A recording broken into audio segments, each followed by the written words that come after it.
Alright, I feel an apology's in order. I didn't mean to take, 6 months between videos? But real life got in the way, and the videos just fell through the cracks, and I'm sorry about that, and hope to make up for that with a flurry of activity.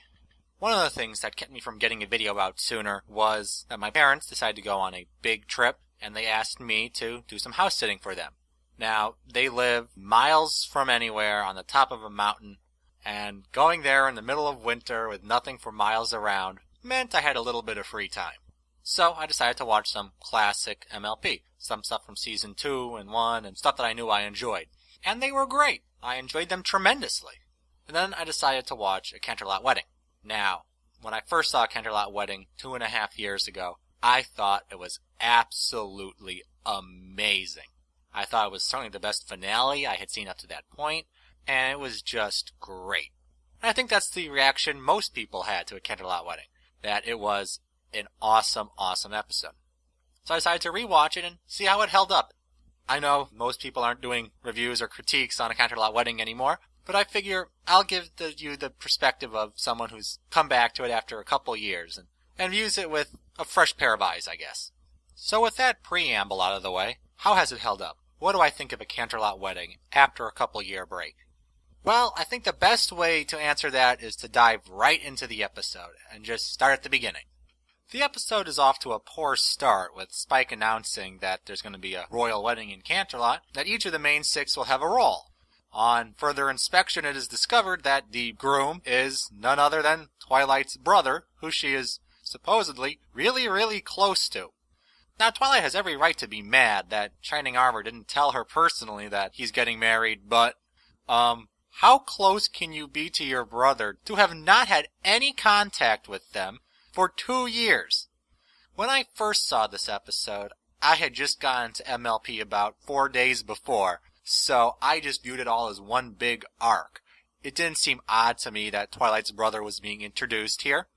However, from a longer perspective, one has to do a double take and go, wait a minute, how close are you to your brother if you haven't mentioned him to anyone in 2 years? What do you mean you haven't visited him? What do you mean he hasn't visited you? What do you mean he hasn't sent you any letters? This should not have been the first Twilight was hearing he was serious with someone. If it had been my estranged brother, I could have bought it. But no, she was close to him. It makes no sense. However, I understand why they did it. From my understanding, originally, Shining Armor was not supposed to be Twilight's brother, but they needed to come up with a reason to get the main 6 into Canterlot. It makes sense, but it's still bad writing. This is just an obvious tack on, and it shows. It may be understandable, but that doesn't make it good. And then, of course, this brother just happens to be marrying a princess. Alright then. I know the word Mary Sue gets thrown around a lot. I myself would prefer not to use it. However, Twilight is showing some of the characteristics that are associated with Mary Sue's. Certainly in this case, she has a sudden relative who just happens to be captain of the royal guard and happens to be marrying a princess. That kind of fails the smell test. So they go to Canterlot and discover that it's on heightened security because there is a threat. That's right. Equestria is faced with the threat. We don't know what the threat is, but it is threatened by it, concern it!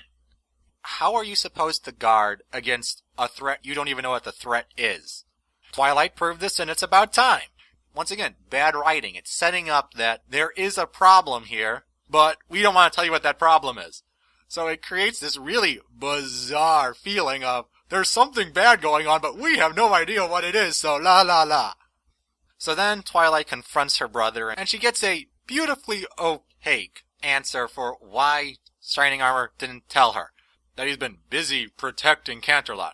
How long have you been seeing Princess Cadence? You should have been able to send Twilight a letter going, oh hey, I'm in love with Princess Cadence. This shouldn't be the first time she was even hearing about that. It seems unlikely that Canterlot has been threatened for 2 years. Though in Equestria, you do never know. However, Twilight's still pissed because she doesn't know anything about this Mi Amore Cadenza. And then it turns out that Mi Amore Cadenza is actually Cadence, who just happens to be Twilight's foal sitter. Okay, there is so much here. But first, how many princesses are there? We've seen Celestia and Luna, and Twilight knows about Cadance. You'd think Twilight, who's a complete nerd and reads everything, wouldn't know about all the princesses in the land? How on earth does she not know who Miyamori Cadenza is? Secondly, why does Twilight have a princess as her full sitter? Now, I theoretically could understand it if she was Celestia's prized pupil and was getting special treatment. But she was not in Celestia's school at that time. She still doesn't have her cutie mark. So, this just random unicorn has an alicorn princess as her full sitter? Once again, I don't like brandishing around the term Mary Sue, but dang! This is bad writing, if nothing else. It makes no sense. So once Twilight discovers that Princess Miyamori Cadenza is actually Princess Cadance, she's really happy, and runs up to her to do her little greeting dance, to which Cadance gives a blank, "What did I just walk into?" stare. Now this is supposed to be the first sign that something's wrong with Princess Cadance. The seed has now been planted in Twilight's mind, and she grows increasingly convinced that there's something wrong with Cadance, that Cadance is either not right or not a good fit for her brother and just a bad pony.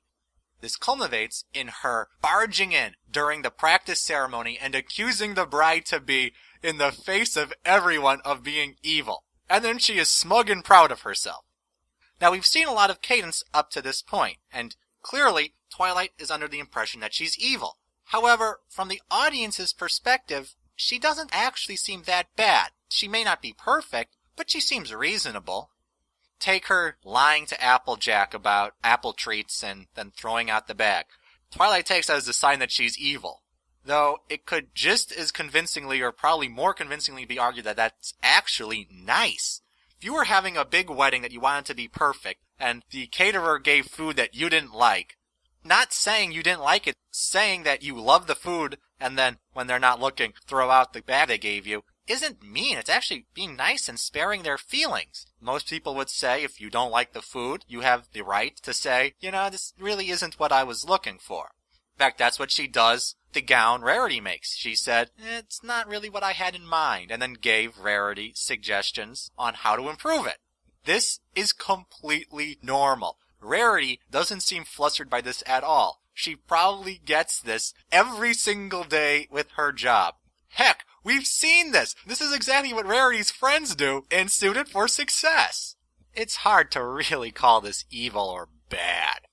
Now, admittedly, she was kind of snarky with Pinky. However, to be fair, Cadance was right. That was a party fit for a 6-year-old and not a elegant royal wedding. Now, she could have dealt with the situation better. I would have a hard time calling this evil. Maybe it bespeaks more of a lack of judgment. Regardless, Twilight's friends defend Cadance when Twilight says she's no good. Nothing seems out of the ordinary to anyone but Twilight. And from the viewer's perspective, Cadance seems okay. Twilight seems to be overreacting. However, Twilight has made up her mind and goes to talk to Shining Armor, and then sees what admittedly looks pretty evil. Instead of trying to figure out what just happened, she just assumes the worst and runs off.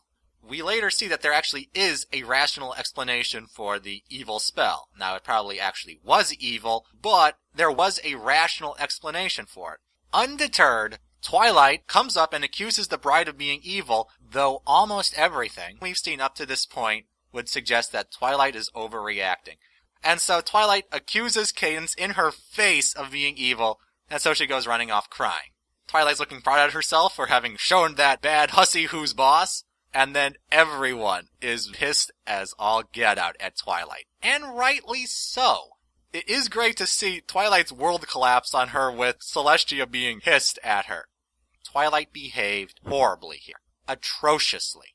This is not the way you do things. This is not the way to win friends and influence people.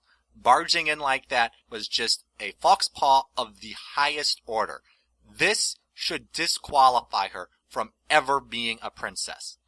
Of course, it's also kind of odd that all of Twilight's friends abandon her, including Rainbow, the element of loyalty who has had no contact with Cadance. So, yeah. Clearly, Twilight let her feelings get the better of her, and she realizes that, oh, wait, no, Twilight was right. So, after all this setup, Twilight was right, and Cadance is evil. And no one else sees it, and she perseveres against all odds, and... Once again, I don't want to say that Twilight's a Mary Sue, but Twilight's a Mary Sue. What makes this particularly egregious is that the episode as it's written presents Cadance as not being bad.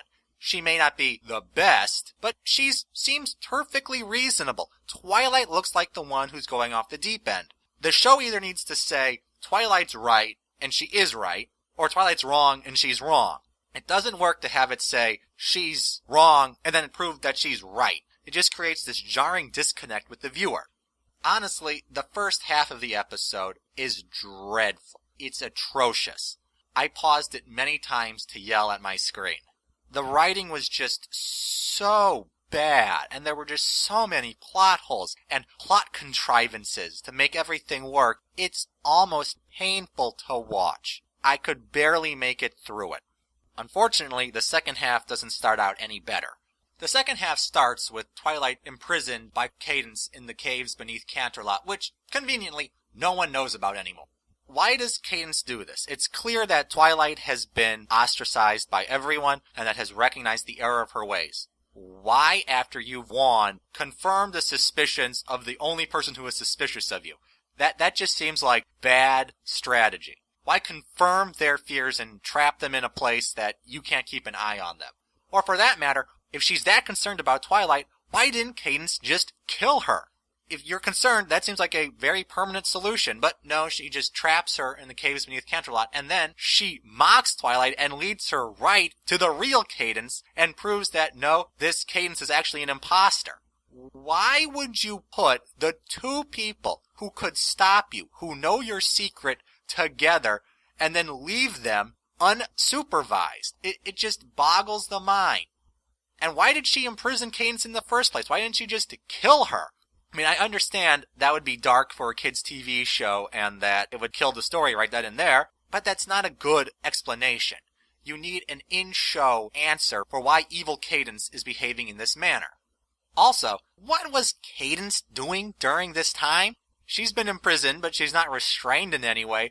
Why couldn't Cadance try to escape on her own? Was she just sitting there going, oh, hopefully someone will rescue me? Why was Cadance just so blasé about this whole affair? And furthermore, how did Chrysalis even kidnap her in the first place? How did she make it through security? And why did she choose Cadance? I mean, I suppose it's because of the love, but you know, she could have also, kidnapped Princess Celestia and said to Shining Armor, well, I don't think there's a crisis anymore. Lower your field, and then let all the changelings in. How did she do it, and why Cadance? Then, we get the most awesome, epic, 2-minute song in MLP history. Words cannot state how great this song is. So after the song, Twilight and Cadance somehow escape before the wedding is over. At that point, Chrysalis reveals her true form and starts monologuing. During this time, Celestia is just standing there. What the buck is Celestia doing while Chrysalis is monologuing? Personally, I think that would be a good time to side her with a magic beam or something. Instead, she just stands there politely and waits until she finishes monologuing to say, well, now that you've revealed yourself, I'll get my butt handed to me. Why wait? I don't understand why Celestia just politely waits. But she does, and then gets defeated by Chrysalis to show how strong Chrysalis is. Okay, so somehow the love between Shining Armor and Cadance is stronger than lifting billions of tons of hydrogen. Meh, seems legit. So the main six run to get the elements and defeat Chrysalis and her changeling army, and we are treated to what is admittedly an awesome fight scene. I think that this fight scene is done much better than fight scene in Twilight's Kingdom. There's actual humor in it, but it's still lots of action. Everyone has a role to play, but it still fits their personality and characters. It's a really fun scene, but also the action is good. However, they are defeated and brought back to Chrysalis. So shockingly, the villain has won. Unbelievably. Chaos now reigns supreme and... oh wait, nope. Chrysalis falls for the classic villain mistake of turning her back on the only people who can stop her. She goes, ha ha ha, I have won. Now let me turn my back on the only people who can stop me instead of, restraining them all or killing them or imprisoning them or something. No, I'm just not going to pay any attention to them. And so, unsurprisingly, they defeat her with the power of love, I guess. Now, while I will give the show credit for not having Twilight and her friends save the day, I have to still say this is one of the stupidest ways a villain can be beaten. But somehow, it works, and they live happily ever after. The rest of the episode seems inoffensive enough until Luna asks if she missed anything, which raises the question, where was Luna this episode? Where was she during all this fighting? Where was she during the wedding ceremony? Okay, whatever. So it must sound like I hated the episode. And I will say, the first part was dreadful. But the second part was okay. Yes, there were lots of plot contrivances, and the whole episode was very poorly written. But the second half has something to it. It's hard to put one's finger on exactly what it was. Certainly, it had an amazing song and some good action. However, I think what really makes the second part stand out is that it touches on some deeper, darker themes. Having someone impersonate you, having your love be taken away from you by someone else, the whole being trapped, the whole having everyone disagree with you. There are some very mature themes here. They can't really explore them to their full depth, but they touch and kind of peel back and can see what could be. And I think that gives it a little bit more depth, a little bit more to wet the palate, and makes it seem much better than the writing would lead you to believe it is. What makes the episode depressing is that you can see that with better writing, how amazing and awesome the episode could have been. I think on a first viewing, I saw the episode not as it was, but as it could have been. But on a second viewing, I now see it not as it could have been, but as it was. I would still say on the whole, the second half saves it and makes it a decent enough episode. So there is my very opinionated, certainly not unbiased take on A Canterlot Wedding. I hope you enjoyed the video, or at least found it provocative. And until next time, stay derpy, my friends.